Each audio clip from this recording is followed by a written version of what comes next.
Diyos na nasa langit, we give you thanks and we give you praise because you are so good to us, O Lord.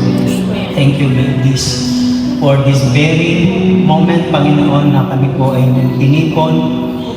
We want to express to you our gratitude, O Lord God, because of your goodness and mercy to us. And Lord, once again, mga manguna ka, turuan niyo po kami sa pamagitan ng iyong Espiritong Banal. Let the Holy Spirit teach us and guide us to understand your word that you're going to impart to us. Give us an open heart, an open spirit to receive your word. At anuman po ang aming prayers or needs at this moment, Panginoon, sa inyong mga kamay. Ipinagkakatiwala namin ito at aming inaangkin by faith that you are the God, the answering God, the faithful God to us. We thank you so much and we bring back to you all the glory and honor. In Jesus' name we ask and we pray in the name of the Father, the Son, and the Holy Spirit. Amen and amen. Purihin natin ang Panginoon. Before we say it, please let us read the word of the Lord for us.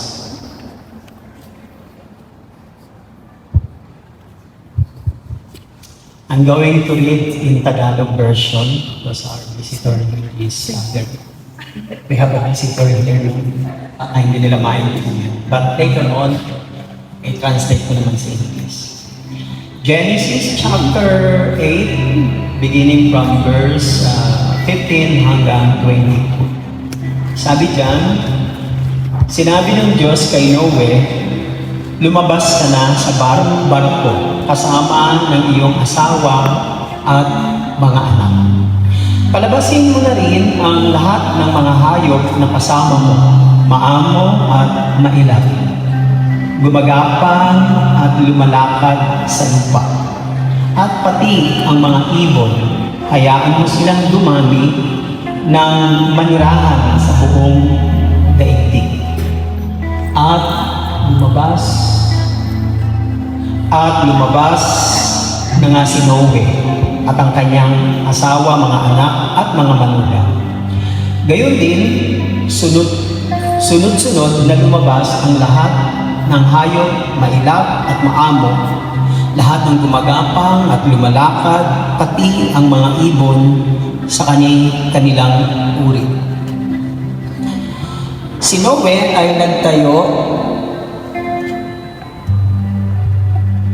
ay nagtayo ng altar para kay Yahweh. Kumuha siya ng isa sa bawat malinis na hayop at ibon at sinunog bilang handog. Nang maamoy ni Yahweh ang mabangong samyog nito, sinabi niya sa sarili, hindi ko na susumpain ang lupa dahil sa gawa ng tao, bagamat alam kong masama ang kanyang isipan mula sa kanyang kabataan. Hindi ko na lilikulin muli ang anumang may buhay kagaya ng ginawa ko ngayon. Okay? Purihin natin ang Panginoon, palakpakan natin siya. Okay? Okay, you may be seated. Thank you. If you want to stay and okay, so mga kapatid, tomorrow, mamayang alas 12, sasalubungin na po natin ang bagong taon. Amen? Palapakan natin ang Panginoon. Hallelujah! Ang pinakamagandang balita po is natawid po natin ng mayroong pag-asa, biyaya at pagpapala. Natawid natin ang buong taon ng 2023. Imagine, no? Kaya itong pagpasok ng bagong taon ito, mga kapatid, meron na po tayong pwedeng panghawakan sa mga salita at pangako ng Diyos. Alam niyo kung bakit? Siyempre, kung natawid na natin ang 2023, ito pa kayang 2024, hindi natin matatawid. Amen! Amen. Matatawid natin yan dahil sabi nga ng Bible that Jesus as Emmanuel is with us. Meaning God is with us. At mamayang gabi, hindi natin alam kung anong mga activities natin. Pero hindi ko alam, hindi man tayo lahat magkakasama-sama para wala po ditong paputok, wala po ditong mga anumang lightnings or etc. na mga sound na may ingay, wala po. Hindi katulad sa ating bansa ay talagang mayaman, mahirap, talagang sinasalubong ng mayroong ingay, no? Pag-welcome ang New Year, mga kapatid. So, ganun pa man is, let us celebrate with joy, acceptance, and heart nang merong bukas na puso, with an open heart, para pumasok sa ating yung biyaya ng Diyos. At ang pinakamagandang pagsalubong natin for this New Year is, salubungin natin yung biyaya ng salita ng Panginoon sa buhay natin, no? Dahil diyan nagbubula ang kalakasan at pagpapala ng ating Panginoon. The most important in the life of Christian is the Word of God. Kasi kung wala po yan, mga kapatid, hindi po natin masusurvive, ma-overcome ang lahat ng mga challenges at mga trials and sufferings. God is good. Once again, palakpakan natin siya. Hallelujah. Ano po ang gusto kong i-share sa inyo? Making a new start. Okay lang ba yung sound natin dyan? Masyadong manipis, bawasan nyo lang yung treble ng konti para makatulog. kung masyadong manipis ang buwan. Okay, making a new start. Yung binasa po natin na teksto, it's all about the life or the story of Noah. Wala naman pong hindi nakakakilala kay Noah. Amen? Tama po ba? Yes, Noah. At ang pinakamagandang, pinaka-exciting doon is si Noah ay gumawa ng arka ng malaking barko at binigay sa kanya ng Diyos ang sukat. And then, kaya siya pinagawa ng arka o ng malaking barko because God wants to save the life of Noah and his family from the wicked world. Ang mundo ng panahon ni Noah ay napakasukdulan na ang kasamaan. Kumbaga sa ay gusto ng Diyos linisin ang mundo, gusto niyang i-reset at gusto niyang i-refresh, gusto niyang baguhin. That's why sabi niya, gawa ka ng arka. And then, nang gustong baguhin ng Diyos ang daigdig, ang mundo, at alisin ang masasama, nagbigay ang Diyos ng message or chances and opportunity ng mga tao ay manalig sa kanyang mga salita through Noah. Along the way, habang ginagawa ni Noah ang arka, sabi ng Bible, pinagtatawanan po siya ng maraming tao. Kinikriticize po siya, maaaring hindi maintindihan ng asawa niya rin, pati ng kanyang anak, but later on, naniwala ang kanyang asawa at ang kanyang mga anak. And the Bible says, Noah was a just man. Si Noah ay righteous. Imagine sa napakarami na ng population na yon, si Noah lang po ang natagpuan ng Diyos na nanalig sa kanya. So parang kung titingnan natin, parang it is impossible. Pero yun ang sabi ng Bible, si Noah lang ang natirang matuwid. So ibig sabihin, napakasalmana ng daigdig during the time of Noah. And then, and the only solution, God's solution is gumawa ng arka para i-save ang pamilya ni Noah at kung sino man ang maniniwala at manalig kay Noah sa kanyang mga salita at sa Diyos, they will also be saved, mga kapatid. Now, ilang taon ginawa ni Noah ang arka according to the Bible, mga commentary, is more than a year. Taon, mga kapatid, mahigit more than 100 years. Kung titingnan natin, ang hirap nun. It takes effort, it takes, alam niyo po, ang hirap, pero nagawa po ni Noah. And after na magawa niya yung arka, sabi ng Diyos kay Noah, Noah, come to the ark. Ibig sabihin niya, pasok ka na sa barko. Bakit? Tapos na po kasi yung timetable ng Diyos. Ang Diyos po ay may timetable sa lahat ng bagay sa mundo. Merong timetable. Meron siyang mga panahon na inilalagay sa bawat isa sa ating mundo, sa ating buhay, sa nangyayari sa mundo ito. I mean to say is, in God's sovereignty, He is in control. Good or bad, no, na nangyayari sa buhay natin, only God can control. At maganda ang plano niya sa buhay natin, kahit na bad ang dumarating, it turns to for our good, para sa ating ikabubuti, because God wants the best for His children. Kahit na tayo po ay nahihirapan. Then, ano nangyari po? Nang pagpasok ni Noah sa arka, dahil tapos na po yun, doon nagsimula ang pagpatak ng ulan. Sabi ng Bible, 40 days and 40 nights. Sa Metro Manila, pag umulan lang ng 30 minutes, bahang-baha na po. How much more kung 40 days and 40 nights. Habang tumataas ng tubig at lumutang na yung arka, doon niya pa po ginawa sa tuktok ng bundok yung arka, kaya nga po siya pinagtatawanan ng mga tao. At nang ma-reach na yung tubig, pataas na yung tubig para maabot na yung arka para lumutang, nagtakbuhan ng mga tao. Sabi nila, Noah, buksan mo, malulunod kami, mamamatay kami. Nang sinabi ng Diyos, when God opened the doors of the ark, sabi ng Diyos, come to the ark. But now, tapos na yung oras, panahon na nilaan, binigay ng Diyos, walang nakinig, walang tumanggap, walang naniwala. Sabi ng Diyos kay Noah again, get in, pumasok ka na sa arka. And God shut the door of the ark. Pag ang Diyos ang nagbukas, walang taong pwedeng magsarado. Amen. Basta ang Diyos ang nagbubukas ng mga opportunities, chances, blessings sa buhay natin, walang taong pwedeng umawan, tumigil, at pumarang. Basta ang Diyos ang nagbukas.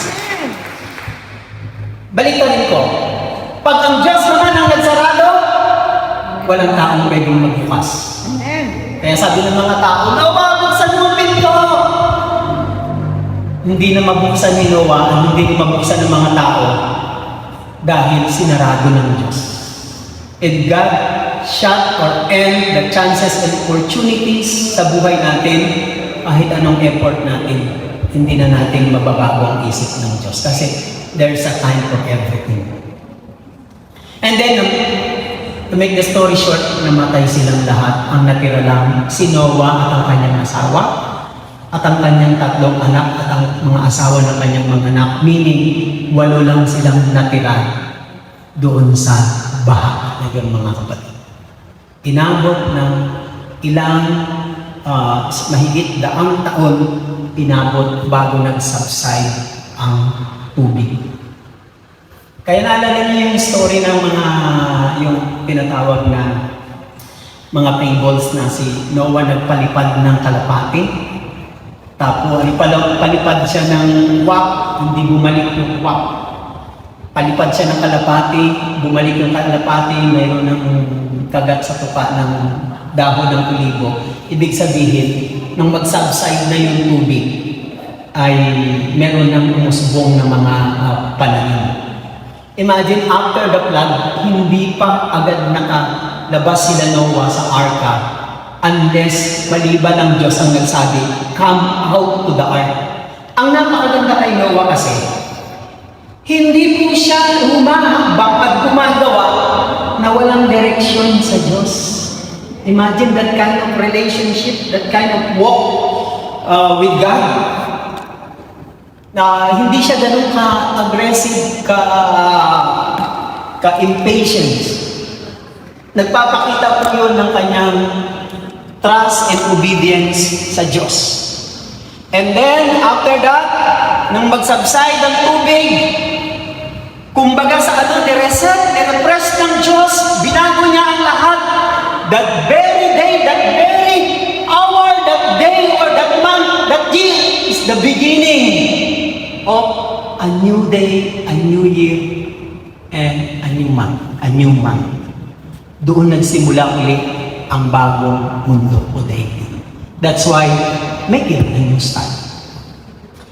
Amen? Now, what did Noah do to have a fresh start or a new start after the flood? Ano ba ang kanyang ginawa? Masyado kayong tahimik, masyado tayong curious kung ano bang meron dyan. Ano ba ang kanyang ginawa? Ito pong isi-share ko po sa inyo na ito ay ito po'y medyo kakaibang sharing or word of God because maaaring hindi nyo pa ho ito napakinggan but binigyan ako ng Diyos ng konting insight po dito na gusto kong i-share sa inyo. Mula po ako nang dumating dito sa Macau, lahat po ng mga tinok ko sa inyo, yung po ay mga fresh. Wala pong luma doon. Fresh po yun sa aking ginawa.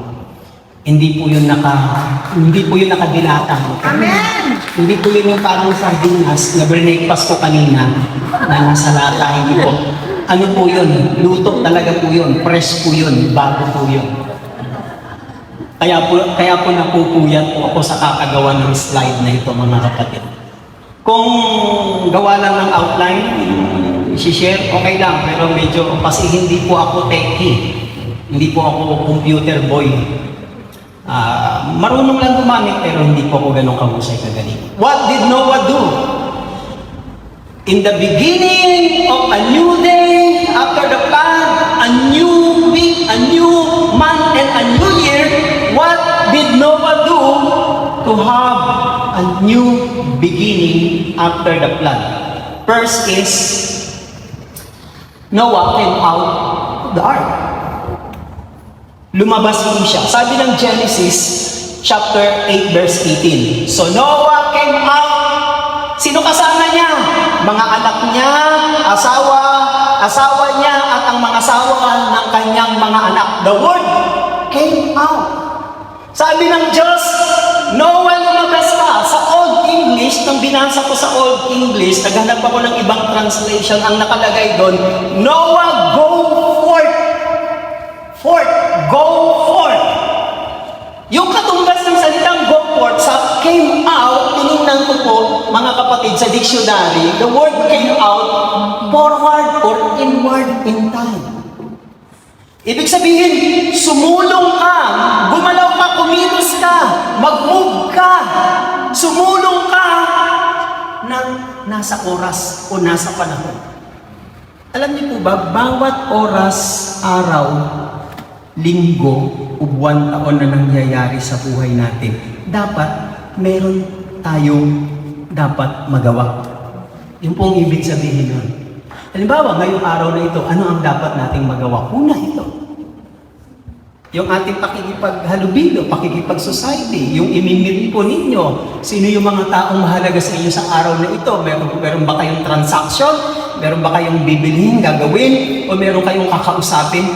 Bawat araw, kailangan merong mangyari at may maganap. Yung pong ibig sabihin nun, come out. Now, another word is, come out of the complacent state. Lahat po tayo ay meron tayong tinatawag na comfort zone. Amen? Amen. Yung complacent ka, yung kontento ka na, satisfied ka na doon. Na kahit meron pa sanang chance na lumago ka, mag-improve ka, tumatag ka, tumibay ka, mag-excel ka, mag-prosper ka, pero okay na sa'yo yun. Okay na sa'yo yun. Ibig sabihin ng complacent state o complacent condition ka. Maaring ganun siguro si Noah. Yun po ang ibig sabihin ng Panginoon kay Noah. It's about come out from your confinement. Kaya nga po itong unang step na ito, what Noah did. To have a new start, mga kapatid. Noah came out of the ark. Noah did not stay in the ark. Hindi siya nagtumigil na natili sa arko. Kasi sabi ng Diyos, dry na, okay na, nag-subside na ang tubig. pinakita na ng kalapati, ibig sabihin, pwede ka nang magsimula, lumabas ka na sa arka. May mga taong gusto ng Diyos, makawala ka. Makawala ka saan? Doon sa kinalalagyan mo na hindi ka makagalaw, hindi ka makalaya, hindi ka nag-i-improve, nag-grow at hindi ka nagmamature. The Lord wants you to come out from your confinement. Ang pinaka masama o pangit sa buhay natin, yung sarili natin, binabaon natin, kinukulong natin sa kalagayan na hindi na tayo nag-grow at nag-i-improve. For this new year, it's time to come out. Come out from what? From your complacency. Or come out from your confinement. Yun po ang ibig sabihin po niya. It's about time to live the old chapter. The old chapter of your lives. And move forward for a better person. Amen. Mga kapatid, tandaan niyo po, hanggat papahawak pa tayo sa 2023, hindi ka magsasaya sa 2024. Gusto mong pagpalain ka ng Diyos? Amen. Gusto mong masaya ka at healthy ka at maganda ang pananaw mo? Hindi ka laging mababad mood at mababad trip at lagi kang nakasimangot? Huh? You have to live the old chapter. Chapter by chapter ng Amen. Huwag mong idamay ang bagong chapter sa lumang chapter. Amen. Huwag mong paapektuhan ang bago mong chapter sa 2024 dahil lang sa lumang chapter. Why? It is your choice. You want to be, gusto mo bang gumanda ang 2024 mo? It is your choice. But if you want to live that your old chapter in your life, then and you want to welcome the new chapter of life na gustong ibigay sa iyo ng Diyos, remember, God always, lagi siyang merong bago. Kaya nga merong kantang, they are new every morning, doon sa Lamentation chapter 3 verse 23 and 24. Great is thy faithfulness. Ang Diyos ay laging merong bago kada tuwing umaga. Diba? Ganyan ang Diyos eh. Lagi siyang may surprise eh. Pag gumigising tayo sa umaga, diba, yung mga halaman laging may hamog. Parang ganun ang pag-ibig ng Diyos, ganun ang mga opportunity, chances na binibigay sa atin ng Diyos. Now, I remember si St. Paul. Si St. Paul, imagine ha, isa na po siyang santo, isa na po siyang kilala at maraming nagawang healings and miracles. Ang dami niyang naisulat na na-contribute, kaya nagkaroon dyan sa Bible. But sabi niya, hindi ko pinagpapalagay na nakamtan ko na, nakuha ko na, naabot ko na lahat ng gusto ko, lahat ng goal ko sa buhay, na-reach ko na yung perfection, maturity. Ngunit isang bagay lang ginagawa ko, I press on to possess the perfection or the maturity for Christ Jesus. Jesus Christ first possessed me. Anong ibig sabihin nun? Si Pablo, kung titingnan na natin sa Bible, ay ang layo-layo natin sa kanya, pero siya mismo na napakaraming nagawa at nasulat, pinagaling, healing, miracles, etc. sa kanyang paglilingkod, naging matagumpay siya, namatay po siya dahil sa kanyang pananampalataya. Naging faithful po siya, hindi pa siya lumayo ng hinat ng lupaypay sa dami ng problema at pagsubok na dinaanan niya. Sabi niya, hindi ko pa pinagpapalagay na nakuha ko na, narating ko na, na-achieve ko na, na-obtain ko na. But one thing I do, I press on. The word press on, ibig sabihin, siya po ay sumusulong, nagpapatuloy. See? Si St. Paul na po yan. Pag tinignan niyo po si St. Paul, di ba, hinahangaan natin siya? Yung hinahangaan natin, hindi pa kontento sa kanyang narating. Yung humahanga, okay na ito, tama na ito, okay na ito. Once a month lang akong matin, okay na rin ito. Minsan lang akong mag-times, okay na rin ito. Parang ganun po yung sabihin nun. Do not, wag po kayong maging complacent. Ano po? It is to live. Ano? Kaya kailangan iwasan natin bitawan po natin. Oras na para lisanin ang lumang kabanata ng buhay natin. The second one, mga kapatid, what did Noah do? What did Noah do to have a new start after the flood? Pangalawa, Noah built an altar to the Lord. Ano kayang connection nito? Nang pinag-aralan ko to kagabi, sinerge ko, dito ako nahirapan sa pangalawang ito. Dito ako talaga nahirapan kasi gusto kong hanapin yung magko-connect at magre-relate dito sa word na Genesis chapter 8, verse 20. It says there, then Noah, after the flood, then Noah built an altar to the Lord. Mamaya ko na babasahin yung sa dulo. Doon muna ako sa Noah built an altar to the Lord. Imagine, daling ko po kayo sa setting. Kung kayo po si Noah, kalalabas niyo lang po sa arka, sa daong, sa barko. Ano ang unang nasa isip at plano mo? Kung lahat na nakita mo, devastated lahat, maraming patay, uno, bagsak, maputik, maraming kalat, walang mga buhay, kundi sila na lang at ang kanyang asawa at kanyang anak at ang kanyang pamilya ang natira. When Noah came out to the ark, ano po ang nasa isip niya? Ano ang plano niya? Ano ang gagawin niya? Kung kayo po at kung tayo po ang nakay Noah. Alam niyo po, si Noah ay hindi po nag-isip para magtayo muna ng bahay.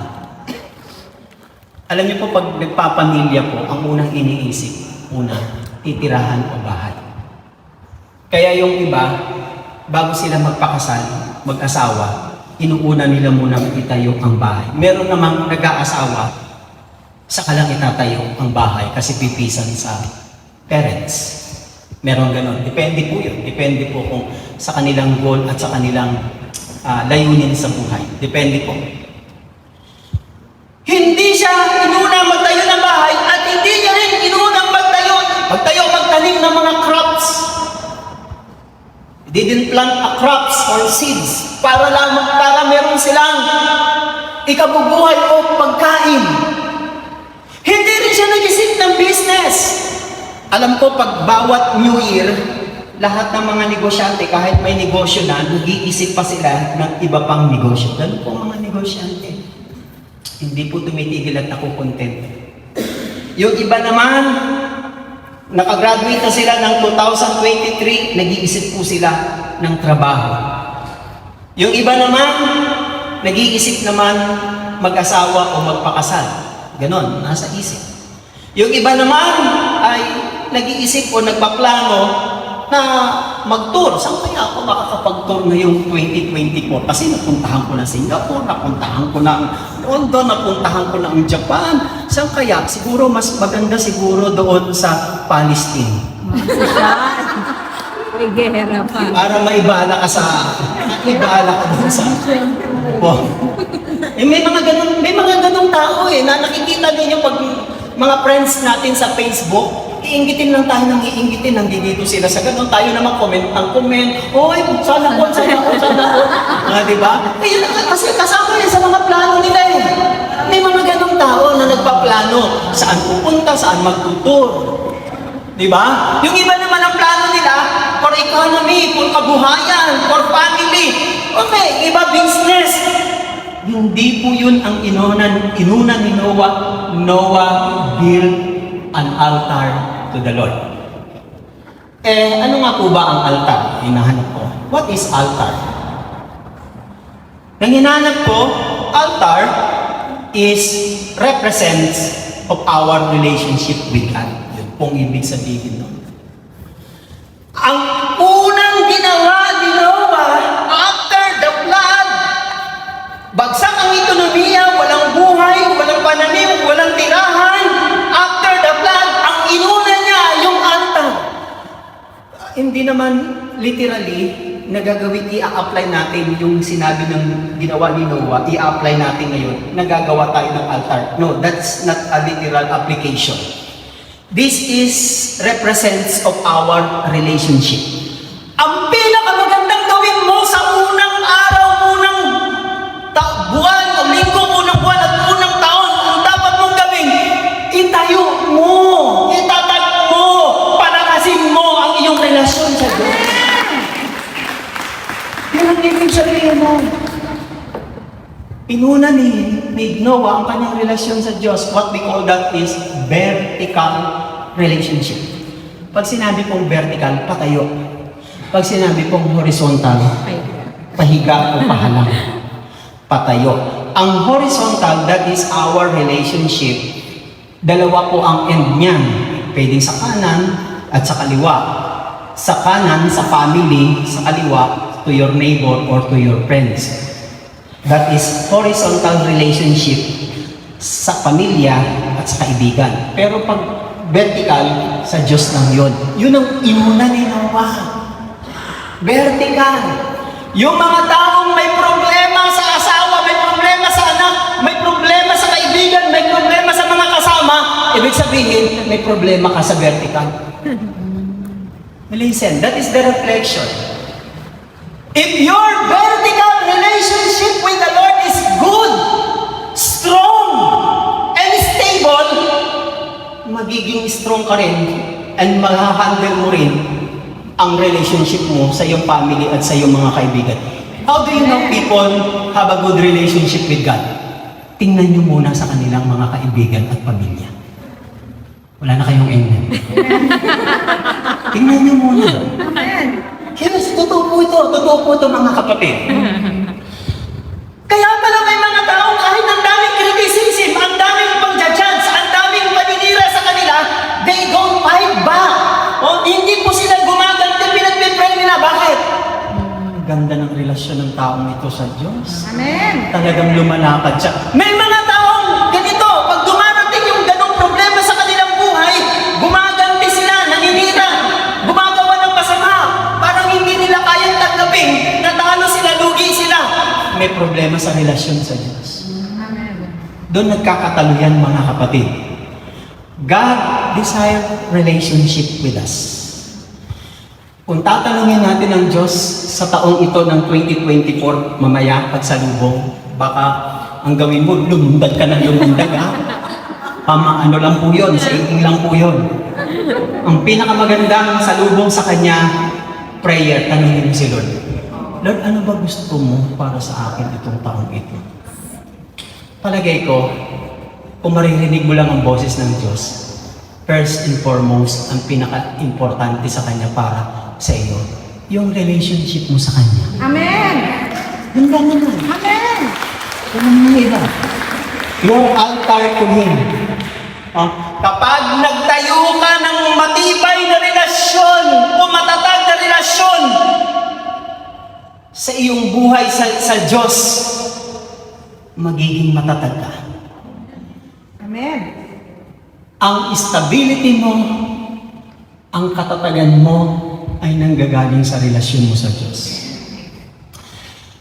Well, kung ikaw po ay paladuda, madali kang manghina, maglupaypay, madali kang gumante, madali kang mainis, at madali kang madiskaril, isa lang ibig sabihin nun, tingnan mo muna ang relasyon mo sa Diyos. Lord, okay pa ba ako sa iyo? Baka magsabi si Lord, naku anak, nangihina ka na nagkukulang ka na sa akin. Yun po ang ibig sabihin nun.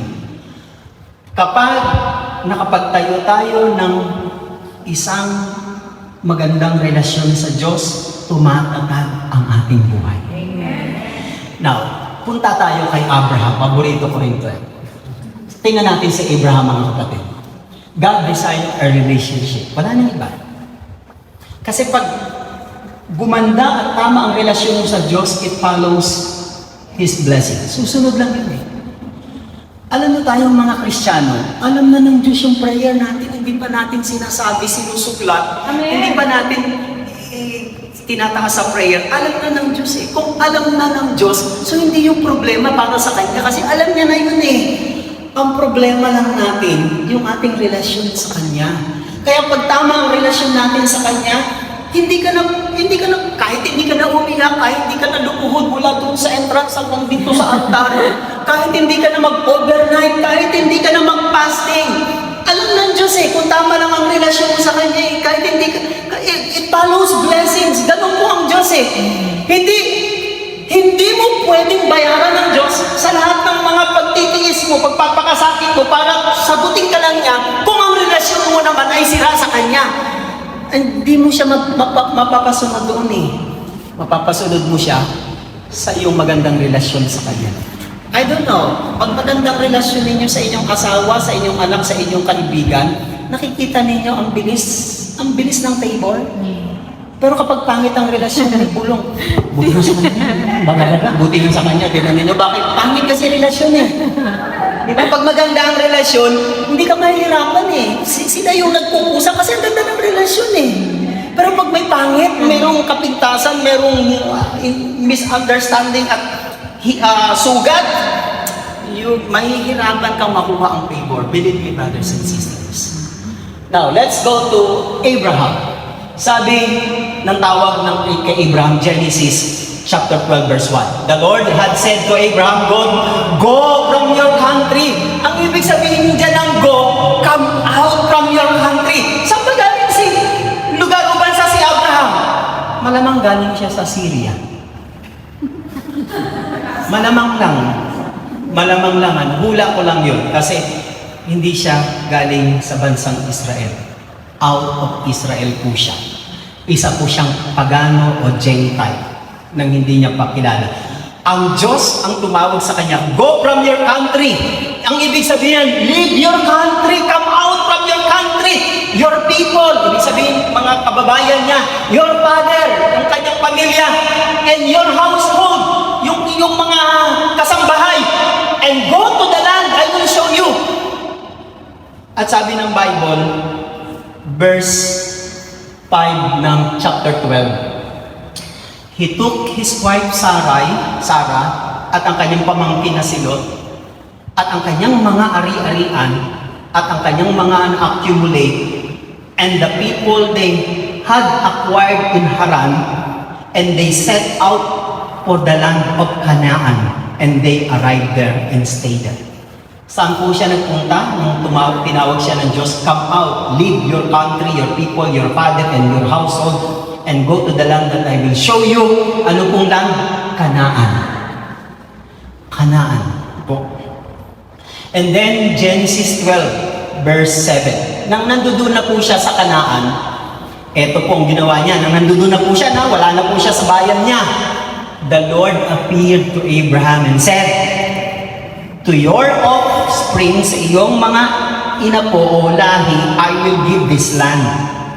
Yang land po na yan ng Canaan, yan po yung sa Israel ng pinag-aagawan ng Palestine.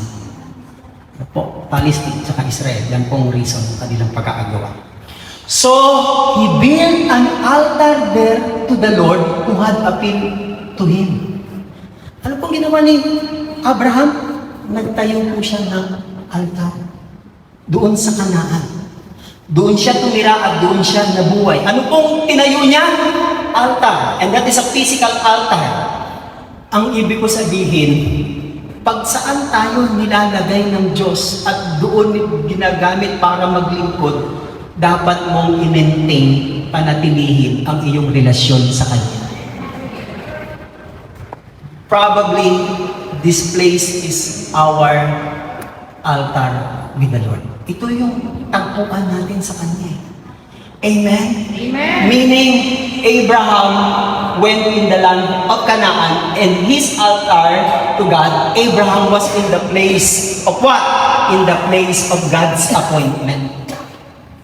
Kaya palang title natin dito sa gawain is Macau Chapter Family Appointment.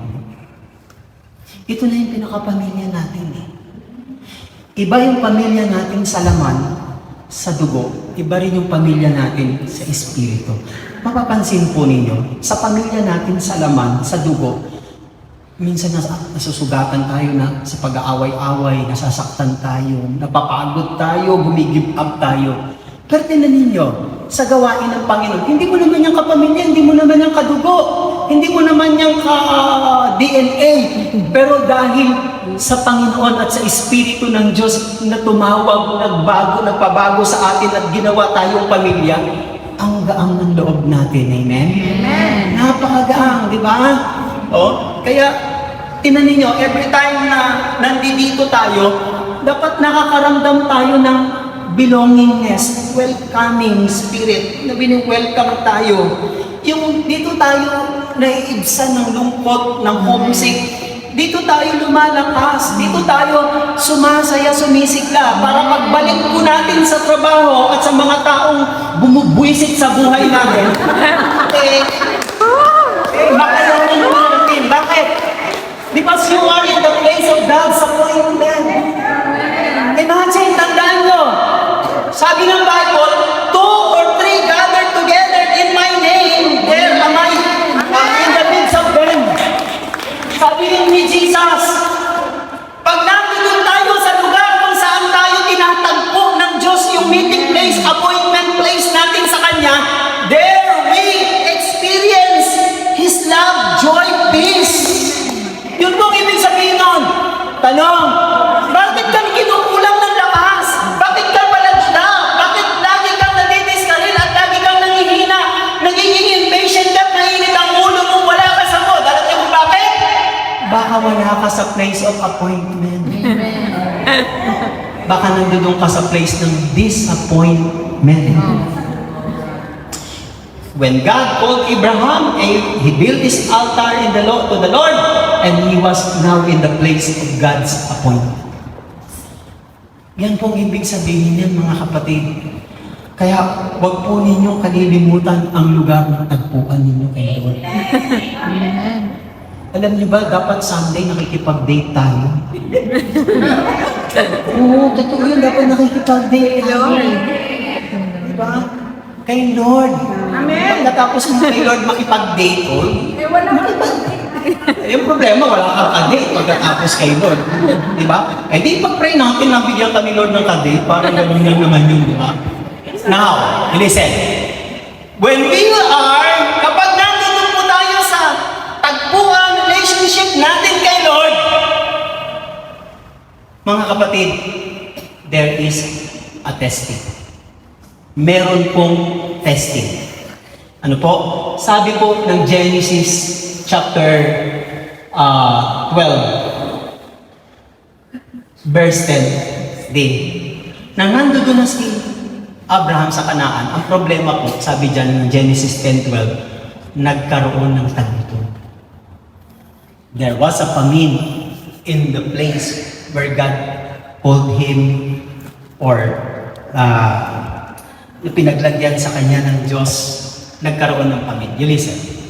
Ba't kaya ganon? Andun na ako, Lord, sa lugar ninyo. Andun na ako, sumunod na ako. Ikaw na po ang Diyos ko, iniwan ko na lahat sa buhay ko. Tinanggap na po kita. Ba't ganon? Bakit po nagkaroon ng tagutom dito? Dito niyo ako dinala, dito naman nagkaroon ng tagutom. Maybe gumugulo na yan sa utak ni Abraham. Alam niyo po, gumugulo na. When we build our relationship with God, He will test us. Paano niyo malalaman ang isang relasyon ay tapat, matatag, at may sinseridad? Subukan niyo. How do you know that person loves you? Subukan mo. Subukan mo. Ano ba yun? Ang ibig ko sabihin, everything in this world is a test. Hindi naman pwedeng pag bumili ka ng cellphone, magkano po? 3,000. Bayaran mo na, iuwi mo na. Hindi, kakalitutin mo yun. Bla bla bla bla bla. Ganun yan eh. Hindi naman pag bumili ka ng appliances, bili ka ng TV, how much? Hindi, 2,000, 3,000. Tapos wala na bang, ano yan? Testing yan. May testing. Bibili ka ng sasakyan, may road test. Bibili ka ng electric fan. Papaanda rin siyempre kung umiikot. Baka mamaya, instead na mahanginan ka, hinihigop ka ng electric fan. Sabi ko sabihin, everything in this world is a test. May test yan eh. Di ba, mag-a-apply ka ng trabaho, interviewin ka, itetest o kikilatisin ka, itetesin ka. Ganun ibig sabihin nun. Ang relasyon natin sa Diyos, sinusubok din yan eh. Sinusubok din ng Panginoon. Imbes na manatili siya sa Kanaan kahit may tagutom, kahit may trials, may sufferings, pinili niyang magpunta sa Egypt. You see? Sa pagkakataong ito, nag-wave si Abraham at nagkulang siya o nagkamali siya. Bakit? Kung saan ka nilagay ng Diyos at dumaranas ka ng trials, persecution, sickness, and disease, and even sufferings, basta nilagay ka doon ng Diyos, yung sufferings na yon, makakabuti yun sa'yo. Amen. Mas maganda yung nasa lugar ka ng Diyos, kalooban ka ng Diyos na nagsasuffer ka dahil sumusunod ka sa Kanya, kaysa nandun ka sa lugar na nagsasuffer ka dahil ang tigas ng ulo mo, sumuot ka. Manili kayo. What place do you want to choose? Marami akong beses na inassign ng Panginoon sa mga lugar na hindi ko gusto. Kasi kami mga disciples, alam na namin yung mga lugar na, alam nyo na yun. Alam nyo na yun, ha? Hindi ko napapaliwanag. Bago i-line up kung saan ka, Macau ka ba, China ka ba, etc. ka ba, Davao ka ba, Basilan ka ba, o Lawag ka ba, nagdarasal na kami lahat yan. Lord, wag mo ko dalhin dun sa mga ano mo, sa mga masusungit, sa mga tigang, wag niyo po ko dalhin dun. Alam niyo po, ang kadalasan pinaglagyan sa akin ng Panginoon, yung mga hindi ko hiningi sa prayer. Sabi ko, Lord, walang tumama. Lahat ng pinaglagyan niya sa akin, after ng Yolanda, doon ako nilagay sa Tacloban. Sabi ko, Lord, hindi ko pinagpipray ang Tacloban. Yung mga ganon. Oh. Alam niyo po, sabi ko, Lord, kung ito ang kalooban mo, tulungan niyo po akong sumunod. Alam niyo po, nakabuti sa akin. May mga kasamahan akong napapahamak, natutrouble sa kanilang misyon. Baka hindi yung kalooban ng Diyos, pinilit lang nila o nadaan sa mga bulong-bulong, sa deployment, etc. Pinilit lang nila. Alam niyo na, hindi naging happy at hindi nag-prosper. Tandaan niyo ang ibig sabihin. Kahit na nasa lugar kayo na sa tingin niyo mahirap sa inyo, sinusubok kayo ng Diyos. Kung nasa kalooban kayo ng Diyos sa pinaglagyan niya sa inyo, kahit may may pagsubok, hindi ka pababayaan ng Diyos. Kasi kalooban niyo nun. Ganun kung ibig sabihin nun. Now, when Abraham went in the land of Egypt, what happened to him in the land of Egypt? First, he did not call in the Lord or he did not build his altar. Nang nasa Kanaan siya, may altar siya, hindi siya nakakalimot, hindi siya nagpupulang magpapabaya. Pero nung napunta siya sa Egypt, dahil nagkaroon ng tagutom sa Kanaan, wala na siyang altar. Hindi na rin siya nagpipray. Hindi na rin siya nagpupuri. Lagi siyang late. Parang ganun po. Lagi siyang nagkukulang. Nung napunta na siya ng Egypt, bakit? Tignan niyo ha. Ano pong nangyari sa kanya sa Egypt? Another one, from trust to disguise. Dahil napakaganda ni Sarah, nagsinungaling siya sa hari ng Egypt. Sabi niya, sister ko po siya. Hindi niya sinabing asawa niya. Nag-disguise siya. Nagsinungaling siya doon sa Egypt. Nung nasa Kanaan siya, hindi siya nagsisinungaling. You see the difference? Dahil alam naman ng Pero na hindi niya pala asawa, so kinuha si Sarah, dinala sa room ng Pero.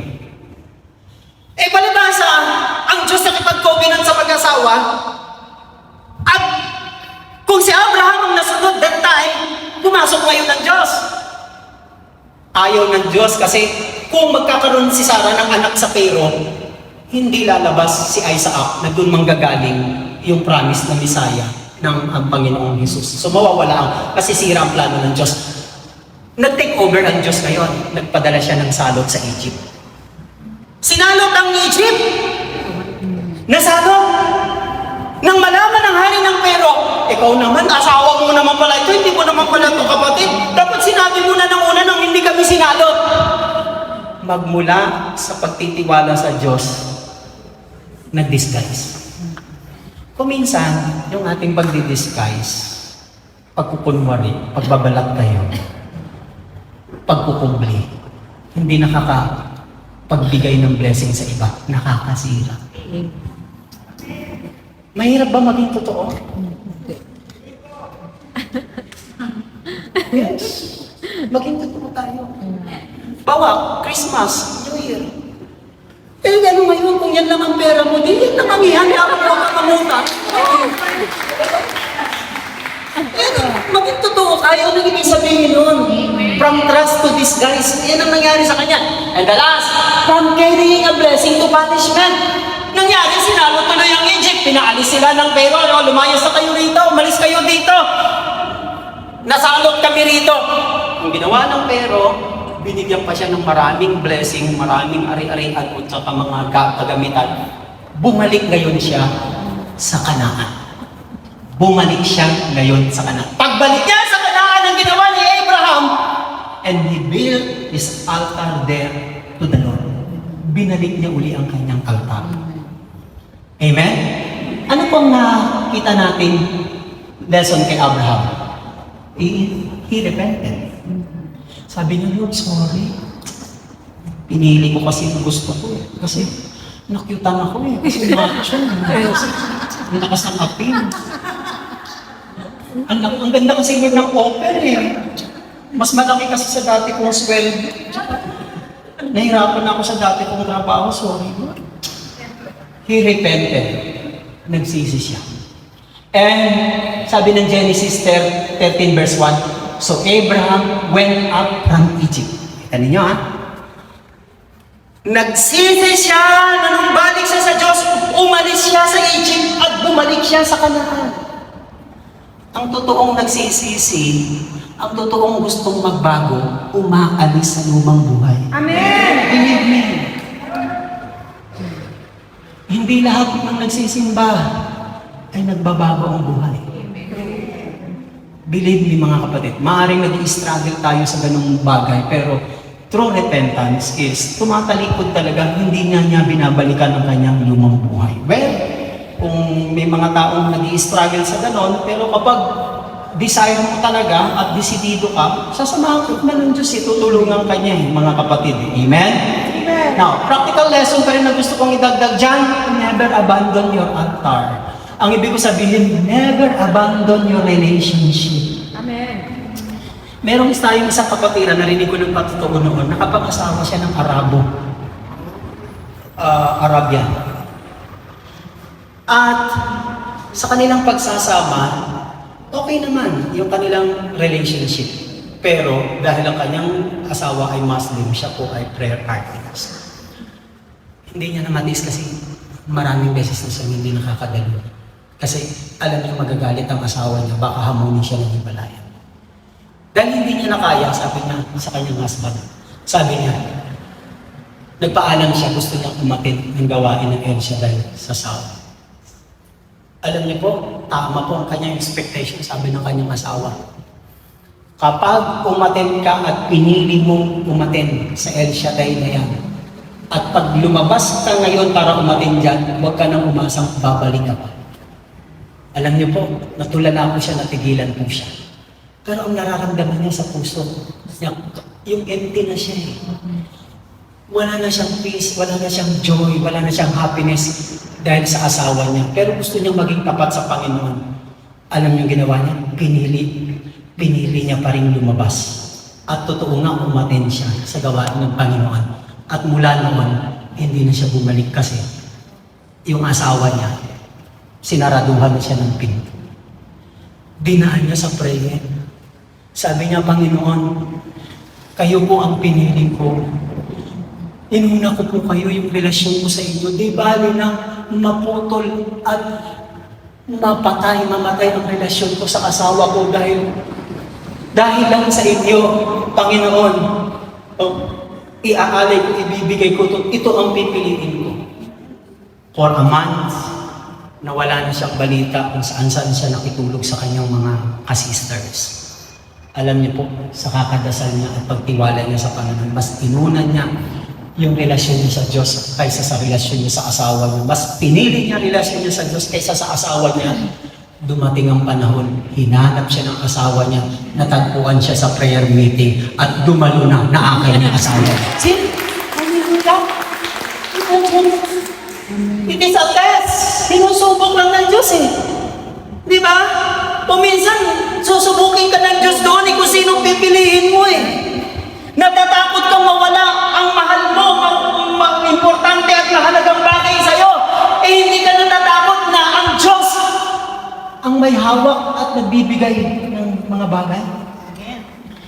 If you have sinned or disobeyed God, or disciplining you because you suffer, because pumunta ka sa Egypt, go back to the place where you left Him. Balikan mo lang. Balikan mo lang kung saan mo siya iniwan. Amen? Parang kanta yan eh.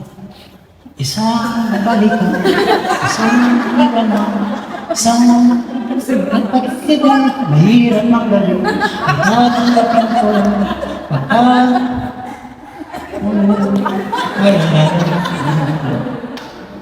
balikan mo lang. Saan mo siya iniwan? Balikan mo lang. Pupunta na ba tayo doon? Ipaparto ko na. Paparto ko na lang. Tayo na po tayo. Meron pa tayong activity. Pasensya na po. Sayang. Tayo na po tayo. Sige po lang. Okay lang po yun. Mahalaga is importante. Hindi po tayo. Amen. Hallelujah. Hallelujah. Purihin natin ang Panginoon. Lord, salamat po ng marami sa inyo. Salamat po every time we suffer and we discontented and unhappy. Lord, sa aming kinalalagyan, this is a sign na meron kang nais paglagyan sa buhay namin. Help us, show us, teach us to obey your word and your will.